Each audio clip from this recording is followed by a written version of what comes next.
Okay, so we want to give a little update on our original resiliency gardening plan.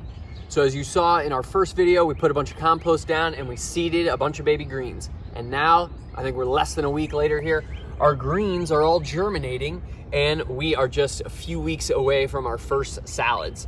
So what were the follow-up steps after getting our compost out and putting our seeds in? Well, then we took this clear plastic here, put the plastic over the soil. That allowed it to heat up and it locked in a lot of moisture. As I mentioned before, compost dries out really quickly, so it's really nice to use some kind of plastic barrier to lock in that moisture until everything germinates.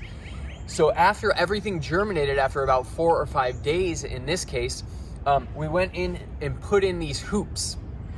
This is going to allow us to basically raise that plastic up off the ground a little bit and create a little mini greenhouse in this space, which will only encourage all of these plants to grow that much faster.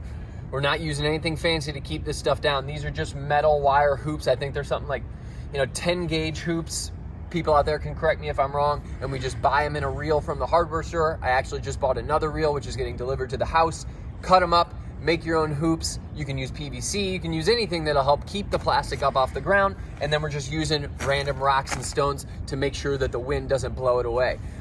You do have to think more about water when you have the plastic over it, so we obviously want all these babies to get watered on. So we're gonna get rain today, we're gonna let this all get watered in, and then the next several days it's gonna be nice and warm. So we'll put the plastic back over it and help cook it a little bit, or just help warm it up, I should say, so these greens have a nice, warm environment to grow that much faster.